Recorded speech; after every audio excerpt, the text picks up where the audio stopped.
Have you ever walked into a job and immediately felt like just something just wasn't feeling quite right? Maybe the customer was too controlling, or they had unrealistic expectations about timescales and the costs involved. If you've ever felt the stress of dealing with a difficult customer, you're not alone.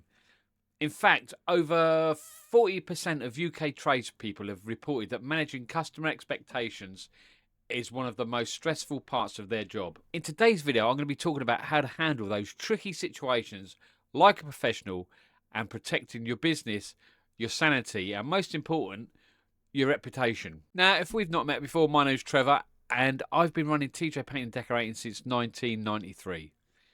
We've won a few awards and now I've started to help other decorators using my systems and processes that I've developed for my business over the years that help me make more profit and work for customers that appreciate what I did.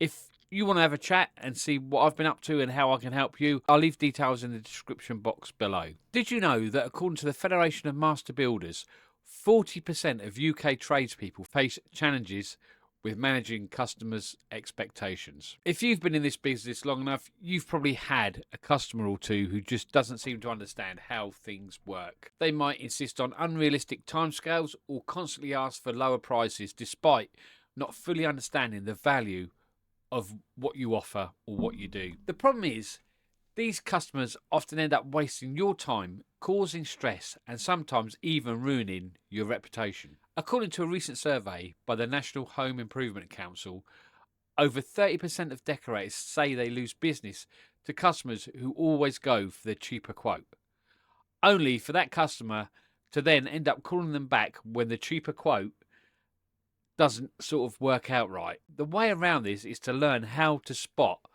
these red flags and not get yourself in the situation in the first place. So when a customer starts pushing for unrealistic timescales or fixating on cutting costs, it's vital that you start to spot these red flags as early as possible to avoid getting into a situation that could compromise the quality of your work and ultimately your business and reputation. Let's say you're invited to quote on a potential project and a customer wants the entire inside of their home painted in just 2 weeks, while you already know from your experience that this type of job would normally take at least 4 to 5 weeks. Now, to me, this is a major red flag if you start agreeing to take on this job, because you know that to meet their expectations, you'll have to cut corners, rush the job, and the final result won't reflect your usual high standards. Instead of agreeing to their timescale, say something like, I can see you'd like this done as quickly as possible, but to achieve the high quality finish I provide, I'd recommend a slightly longer timeline. For a job like this, we're looking at about 5 weeks, as I need time to prep the surfaces properly, apply multiple coats, and allow drying times between each step. Now, by calmly setting out these expectations from day one, you ensure that the customer understands the value of the work you're doing and the quality that comes with the right timescales. Over the years, I've come to spot quite a few red flags, and I'm just going to run through a few here that keep popping up from time to time. The first one is, can you squeeze it in this weekend? What that usually means is you're going to end up rushing the job, having very little time for prep, and you know they're going to probably call you back later because when the rush and the excitement dies down, they start to notice areas that haven't been prepped as well as they could have been because of the rush. And again, this could affect your reputation. Another one is customers haggling on price or wanting mates rates. These discount hunters rarely value quality and are often hard to please and take longer to settle their final invoice than I like to wait. Changing the scope of the works every 24 hours. The customer keeps changing their minds and create endless add-ons. This wrecks time schedules, and documenting these changes is an admin nightmare. And it can also ruin your profit margins. Working like this always leads to frustrations, stress, and headaches. And really, to be honest, I don't need that kind of grief in my business. Another one is micromanaging every step of the work. This is a big sign that the customer has no trust in you or your ability to produce a quality job. Now, they've probably sat down with a cup of tea and watched endless YouTube DIY videos, and they'll feel qualified to manage you and your work. This normally leads to the job taking longer than it should, and you feel that you just can't work freely because you're always being judged and watched over. The biggest red flag I have is a reluctance to pay a deposit or sign a contract. This is the number one biggest red flag for us, and if this happens, it's usually a big sign that we need to part ways with the customers. Apart from all the well-known documented arguments for taking deposits, the act of actually paying a deposit shows an intention to pay. It's a good sign that the customer will be happy to pay your final invoice. Also, an added bonus is the customer now has your bank details, so when it comes to paying your final invoice, you won't have that, "I don't have your details, I can't set up the transfer." We all know these delaying tactics that some customers do use. And one final point while we are talking about deposits: if you're not taking deposits, then you're setting yourself up for future problems, in my honest opinion. You probably won't listen to me until a job cancels on you. Only then will you understand exactly what a high risk game you're playing. Please just take deposits. It saves so much grief.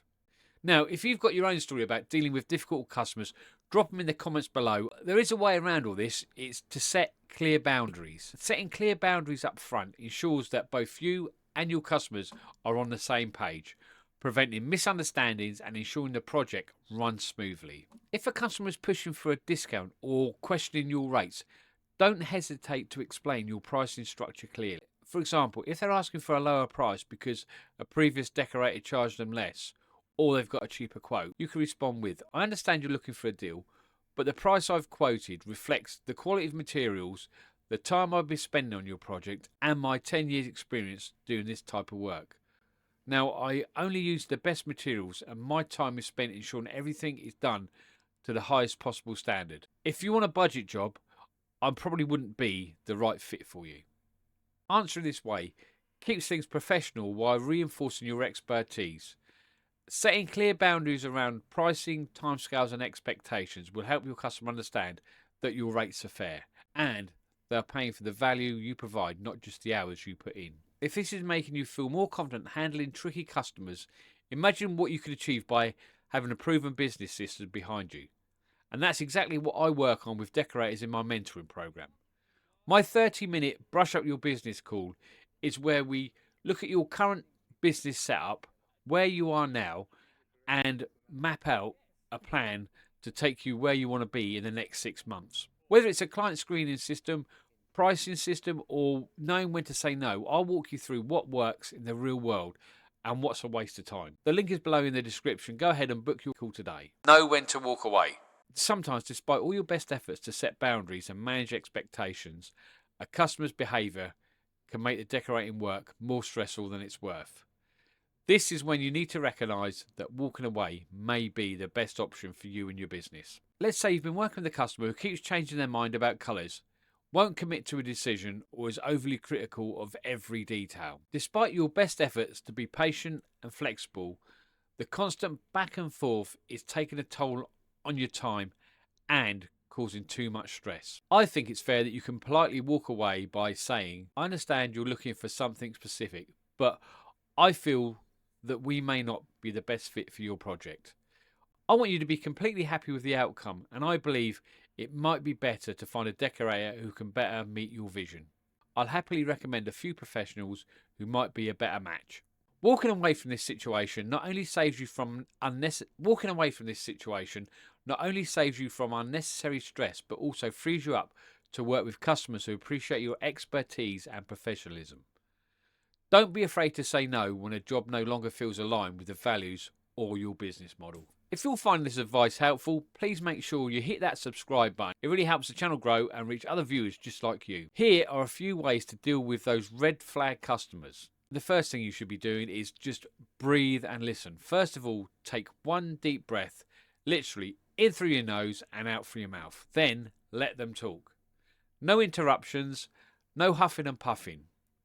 The reason you should do this is because that single breath just helps your heart rate calm down, and it tells the customer that they've got the floor. People calm down fast when they feel they're going to be heard. Next, echo back their main point in your own words. For example, "So, Mrs. Jones, you feel frustrated the hallway still isn't finished. Have I got that right?" The reason this works is because it proves that you're listening, not just waiting to talk. 9 times out of 10, you'll find that the customer's tone drops a notch the moment they hear their concern being repeated accurately. Find the real problem. Now dig deeper. Ask, "Mrs. Jones, what would a good outcome look like for you?" That moves the conversation from a complaint to a solution. It also surfaces a real issue. Maybe it's not the paint finish, maybe it's just the deadline they're worried about. Next, offer one clear fix. With the real problem on the table, offer a single concrete fix. For example, "I can get back on site next Tuesday, or I can knock 10% off the final invoice. It's totally your call." The reason this works is because it gives them an easy yes or no next step and sets a fair boundary. Too many options and that will equal decision paralysis. Get it in writing. Before you finish the chat, confirm the conversation details with a quick email recap and send it as soon as possible. Why bother? Well, written confirmation prevents the he said, she said later on and protects both you and the customer. End on a win. End on a positive note. "Thanks for working through this with me. I'll update you by 4 p.m. on Friday." That gratitude resets the relationship, and the specific follow-up time puts a clear timer on the next touch point. So, as painters and decorators, we all know handling difficult customers isn't always easy. But with the right strategies, you can protect both your business and your peace of mind. If you've been struggling with tough customers or have had to deal with unrealistic expectations, I hope this video has helped you rethink how you approach your next difficult customer. Remember, set clear boundaries, know your worth, and most important of all, sometimes the best thing you can do is just walk away from a job that's not right for you. Now, recognizing red flags is a huge step forward. It will save you stress, time, and your business reputation. But here's the thing. Spotting red flags is only half the battle. It won't help you if you don't know how to build a decorating business that attracts the right type of customers in the first place. Now, if you're wondering how to stop chasing the wrong jobs and start building a business that actually fits your life, your values, and your goal, then the next video you should watch is this one. It's not just for beginners, it's about knowing when to stop saying yes to everything and start being intentional with how you work. I'll leave a link on the screen and in the description below. Go check it out. It's the perfect next step.